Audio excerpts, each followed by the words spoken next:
Welcome back to Menopause Barbie. That's me. You've tuned into Menopause, your management, your way, now and for the rest of your life.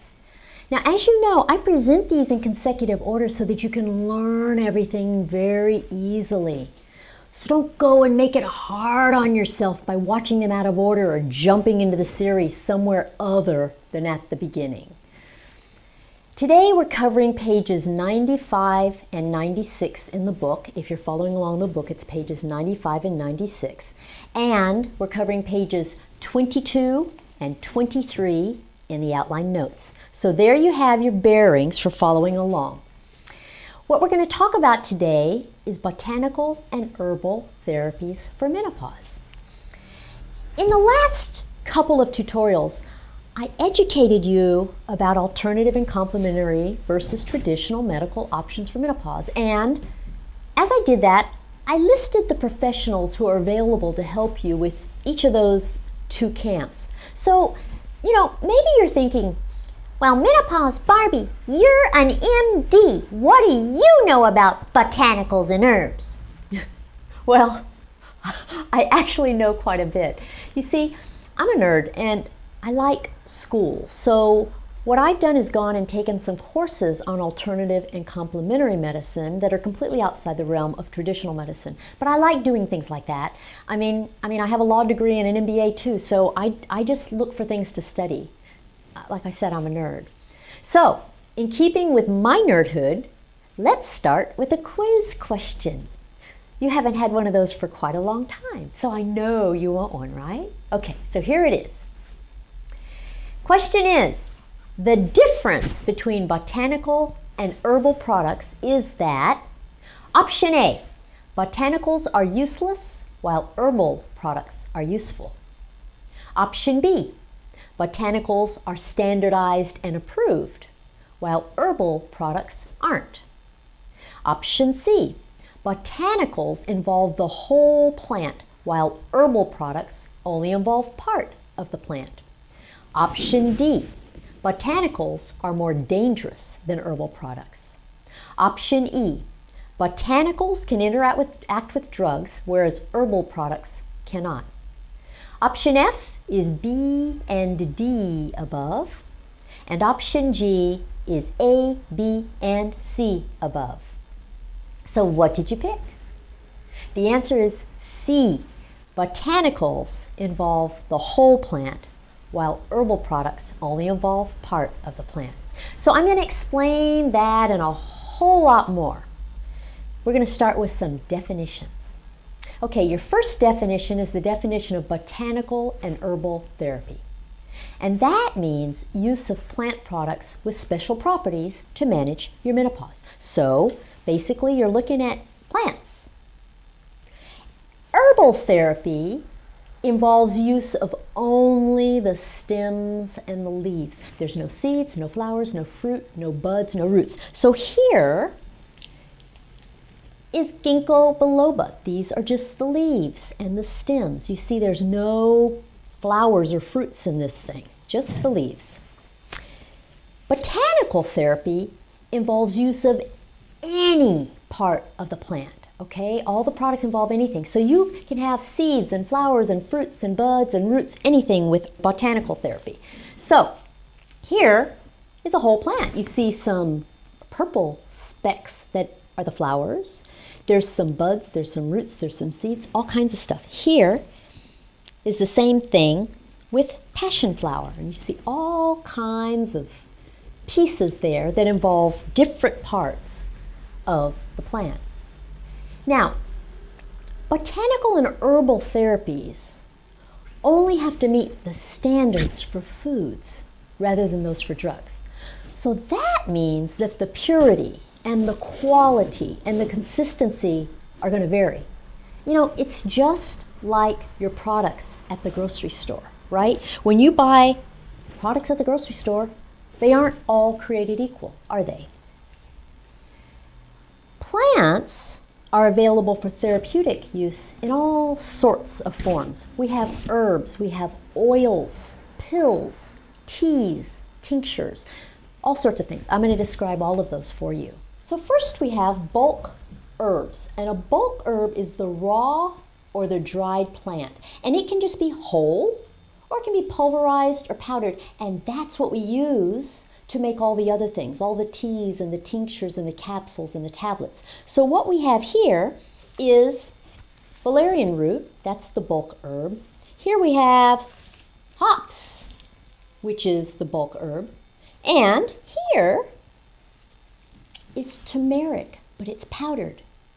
So instead of being in bulk form, it's powdered. So what you're going to see is all different kinds of forms here. There are oils, and what an oil is a concentrated, fat-soluble chemical that comes from the herb, and it's only for external use. So when you have an oil, it can be toxic if it's taken by mouth. So what I have here is tea tree oil, and it's just like olive oil almost. If I put some on my finger, you'll see that it's just kind of liquidy and runny because it's an oil.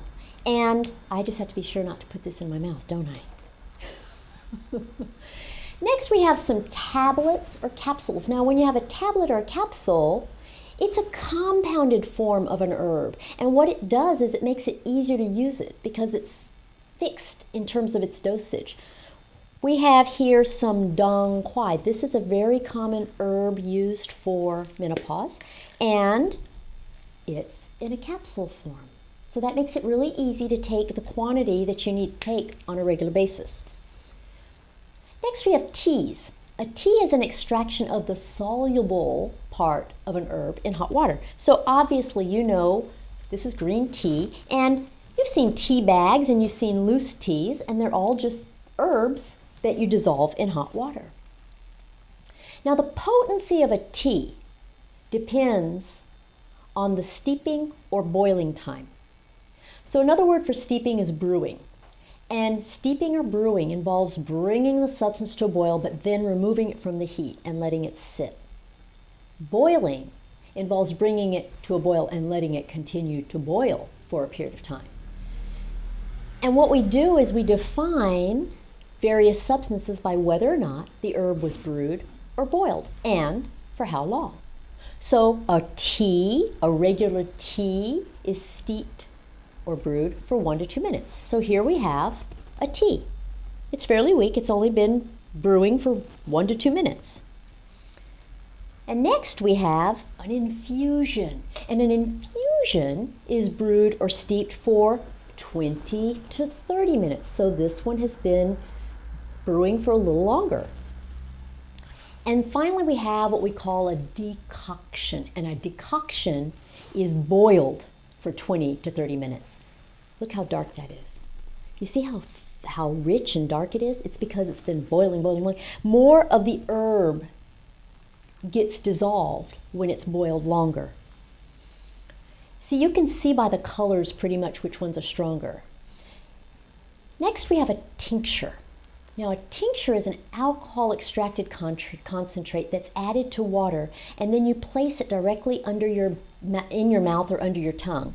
And here I have black cohosh tincture. It seems like a lot like an oil, but it's a little bit different in consistency. It's a little more runny. But you do the same thing with it that I just said. You put it under your tongue, put it in your mouth. Now this one, as opposed to the oil, you do put in your mouth, so it's not toxic. The drug-like properties and effects of botanicals and herbs are directly related to the quantity of the herb that you ingest. The strength, though, may depend on the part of the plant that you use. The strongest botanical or herbal product will always be when you use the whole plant. The different parts of the plant make a big difference in strength. Now, as you recall from the last tutorial, regulation and manufacture of botanical and herbal substances differs greatly from that of drugs. And that's because these botanical and herbal products are considered foods. They're not considered drugs. So because they're considered foods and not drugs, there's a limit on the claims that can accompany them. And so they can't say that it's a drug intended to cure something or treat something because they're considered foods. So when it comes to the botanical and herbal products, the focus tends to be on advertising rather than on safety. And in medicine, what you have is science and research.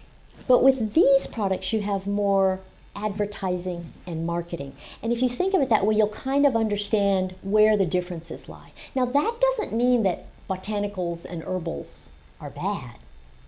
It just means that you need to know that the standards are different. You need to know the standards that are pertinent to their marketing and advertising so that you can use them wisely.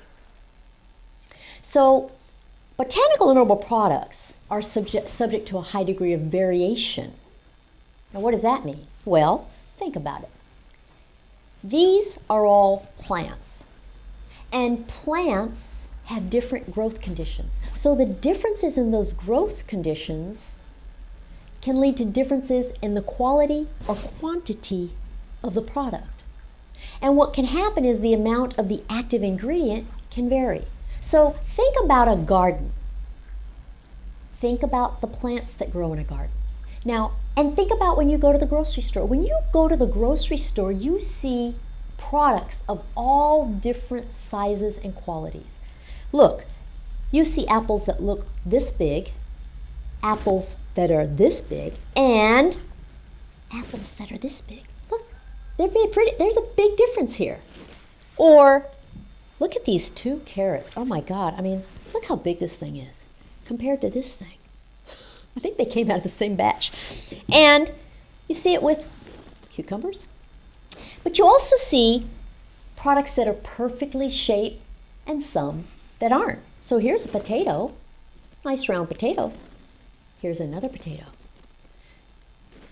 All these differences are just examples of the same kinds of differences that can end up affecting the herbal and botanical products you use.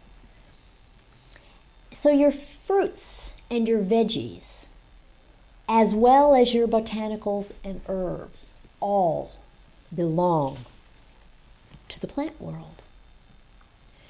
Now, the fact that a manufacturer went out to some garden and picked a bunch of herbs and put them in a bottle doesn't change the fact that the plants of origin differed in quality or in size.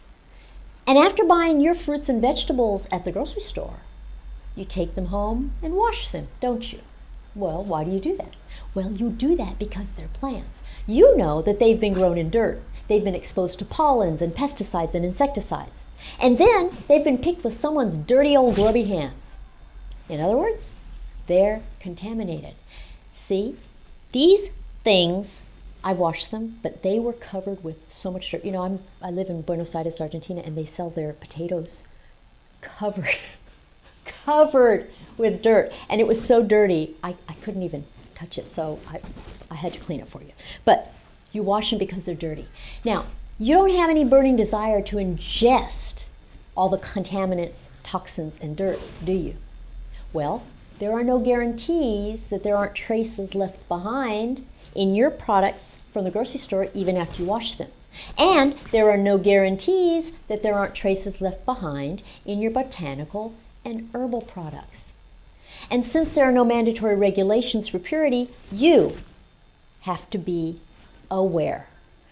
I didn't say beware, because I don't think these are things to be avoided. I think they're things to be aware of in terms of the kinds of standards that apply.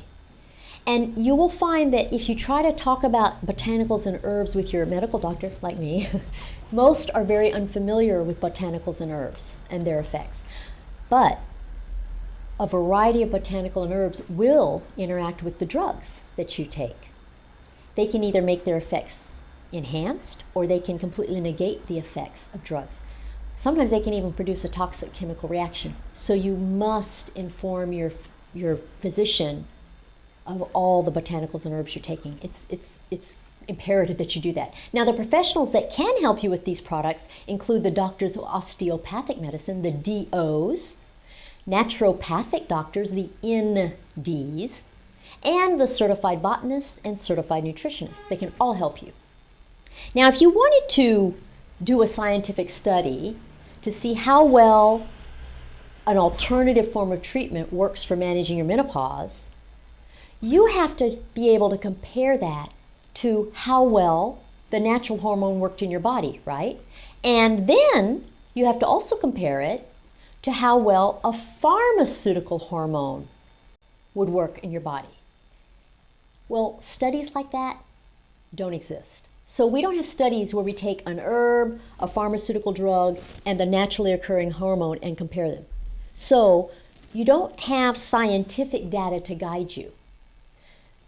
But depending on what you want to use botanical and herbals for, you can still find a lot of uses for these products. So if botanicals and herbals appeal to you, just find out as much as you can and be aware of these imperfections and the regulatory standards. And if you do that, you'll find all sorts of things that are available to you.